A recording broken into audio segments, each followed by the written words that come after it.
Listen to me. I've been your secretary for 5 years, and I know you like a book. If you intend to live on your salary as mayor, you'd better not entertain the idea of marrying a millionaire's daughter. We won't go into that. But I intend to live on my salary while in office. Get that.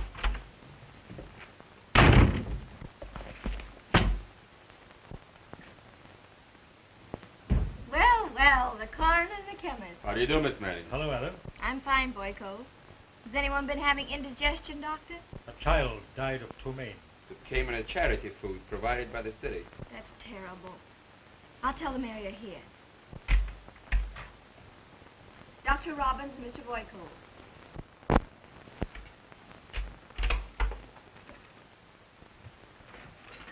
Hello, Boyko.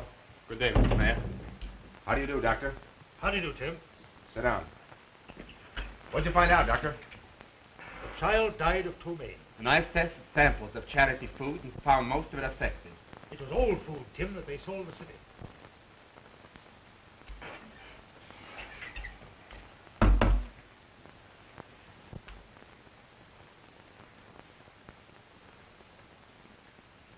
So the dirty graft even reaches the food we give our poor. I'll send the man responsible for this to the penitentiary if it's the last thing I do.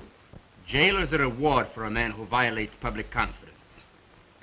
He should be burnt at the stake. Tim, I knew your father, old Tim Butler. When he used to pound a beat. He'd have killed skunks like these. You're right. But I was going to say I've been coroner ever since that time. New administrations don't seem to want my job. There is not enough money on dead people to interest them. No. By the time the bodies reach the morgue, somebody else has the money. The point I want to emphasize is this. I have seen many men, like yourself, take office with a vowed intention of cleaning up their departments. And in every case, they have either succumbed to the practices of politicians or run out of office. I've given all that consideration. But while I am in office, I'm going to have a lot of fun making some of those rats hop over the hurdles. I believe you. I want a sworn statement from you two about this child and the charity food. We'll give it to you, Tim. Then I'm going to set off another firecracker. Good day, Mr. Mayor. May justice strike your enemies. Good day. Good day. Bye, Tim. Good day, Miss Manning. Good day, Ellen. Goodbye. Are we next, Ellen? I guess you are. Wait a minute. Hey, Mallethead. Put that slaughterhouse toothpick away. Oh, is Butler in? Oh, yes. These gentlemen are first.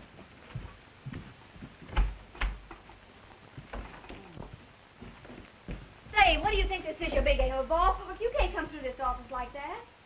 What's this all about? Regan here didn't see the stop signal and went right through traffic. I want to talk with you, Butler, alone and right now. Well, I want to talk with you, too. Excuse me a minute, will you, Charlie? Okay, Tim, I'll wait outside. I'll be with you as soon as I finish this. How does a mug like you get a permit to carry a gun?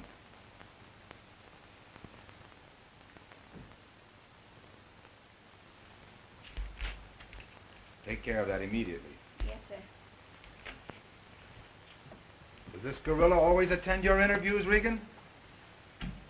I ought to slap you in jail.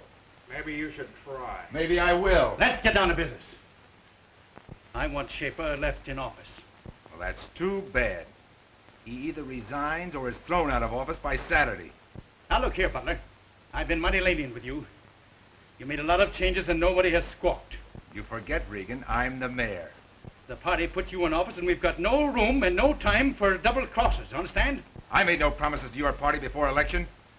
You fellas were stuck for a candidate and picked on me, figuring I could be handled afterward. Well, it's your mistake, not mine. You rat. I'd be careful what I said, Regan. I'll say whatever I please and you like it, see? Be careful what you say. You might get your teeth pushed down your throat. You wouldn't really do that, would you, Mr. Butler? Oh, I forgot you, strong arm. It's your turn next. Now get this. Schaefer is out of office because I found out how he handled bids on public works. When I was a kid, my old man was a harness bull. He bought a house in this city and paid assessments for various public improvements like hundreds of thousands of others. Out of every dollar he spent, some slimy butcher got nearly half. Well, as far as I'm able, I'm going to put a stop to that. Bids are going to the most reasonable and responsible parties from now on. You've got nothing on Schaefer. I've got everything on Schaefer. How long do you think you're going to last double-crossing your friends? Don't use the word friend on me, you cheap grafter. I ought to break your neck. Lay off, feller. Get that camera, Bud, quick! Just a minute, Bud. Take your exercises.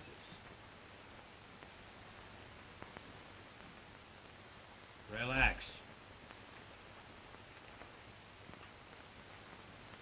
Stick out your mitts. You can't put those on me. What do you mean, can't? Do you want them on your wrists, or would you rather have them around your head? Don't get rough, Rafferty. Do you think you can make this stick? What do you think, Captain? It's a pretty serious offense to stick up a mayor in the city hall, isn't it? It is that. And attacked with a deadly weapon is worse. I want you to lock these two up on the most serious charge you can make, so they'll not be admitted to bail. I'll fix that. I've been in the sticks for 5 years on account of that snake, and I'd be there yet if you hadn't brought me back to town. Come on, let's get going. Come on, let's go.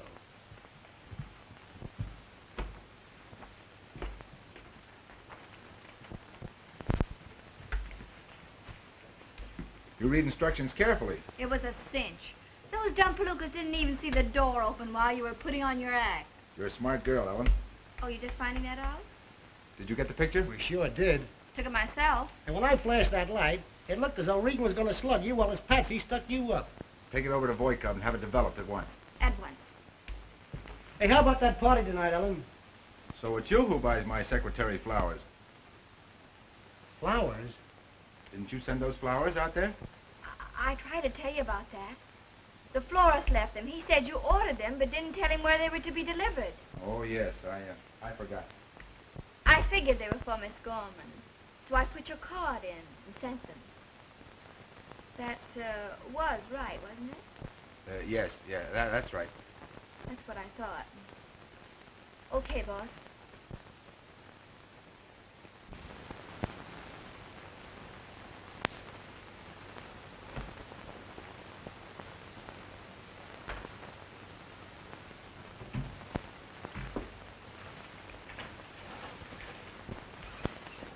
Is this everything on the charity food business? Yes, including the affidavit.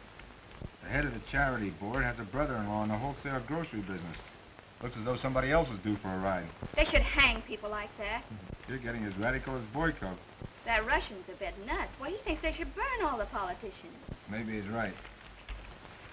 Take these to the DA's office and tell him I want a grand jury investigation at once. Oh, how'd you come out with Regan? Oh, I forgot to tell you. We got the case in Judge O'Donnell's court. Regan and Bud were remanded without bail. Isn't that something? Are we able to get in touch with Miss Gorman?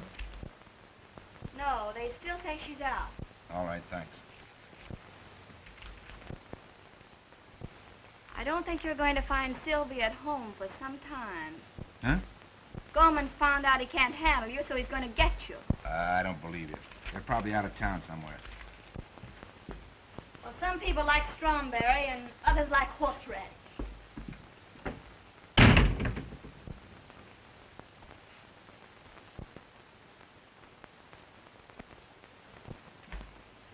Is Tim in? Yeah, you can go right in, Charlie. Thanks. Come on.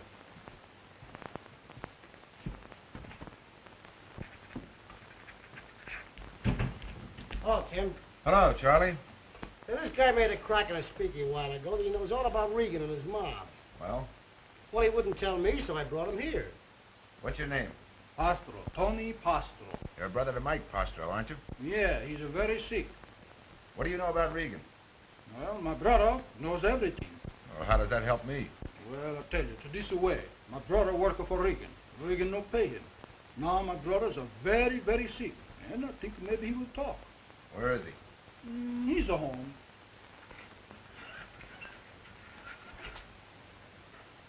Think if we go to see him, he'll tell me what he knows? I think so. He's a plenty mad. All right. I'll go with you. I'll go along, too. Oh, we know he's a pepper man. Maybe I better go alone, Charlie.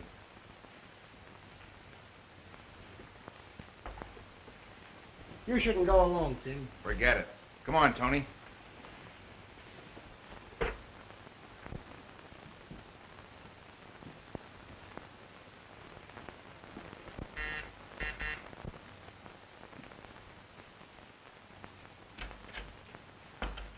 How's the mic? A little better. Who's this? Oh, this is a Mr. Butler. He wants to talk to Mike. How do you do? Come in.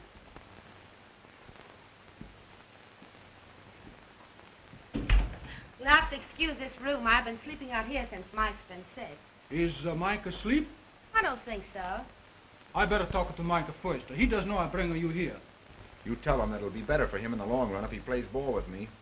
I tell him.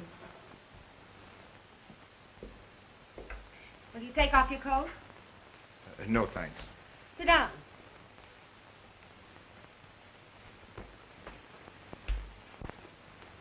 Mike never told me about you.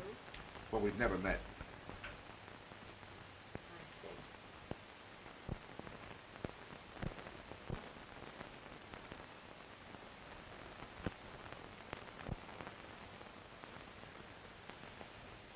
Am I tired? I was up all night with Mike.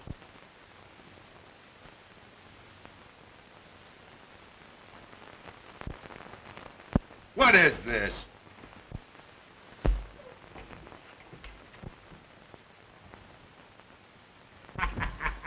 You know, other people can take pictures too. Okay, let's go.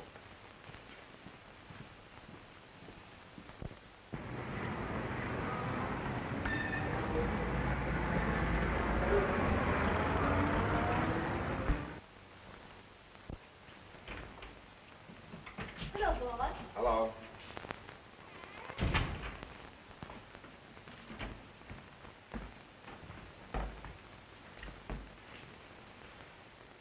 Well, neat, but not gaudy. You don't need a large office to do law work in anyway. I'll be lucky if I ever get a case. You'd be surprised at the number of people I met today who actually believe what they read in the papers. Don't worry. They'll all be back when you click again. I'd like to meet that blonde. I'd knock her loose from those black panties. She probably made enough money to buy a dozen more pairs for the next sucker. Oh, I almost forgot. This should pep you up. Hmm? It's from the governor. And he did answer me. What's to say?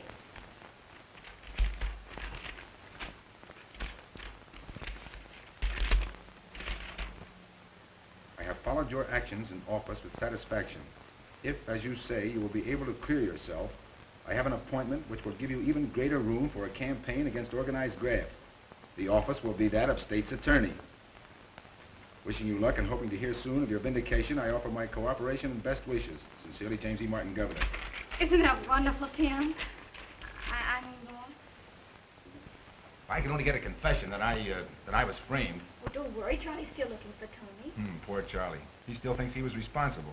Did you see Gorman today? Yes, I finally got to him. What did he say?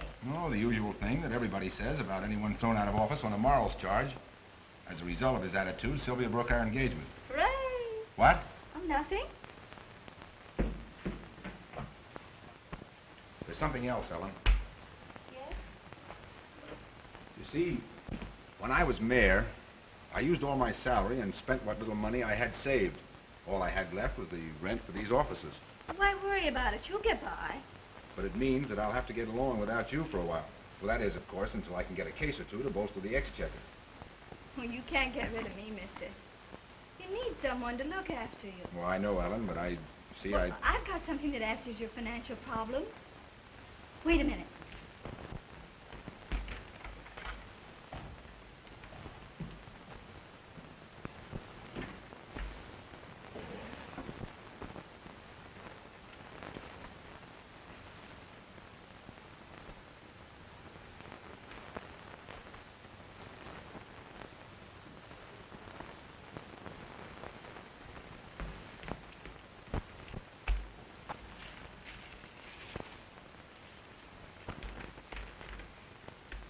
Where'd this come from?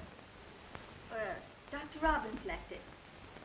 Alone. He said it was from an old friend of the family. Well, that's mighty fine of him. I can't accept it.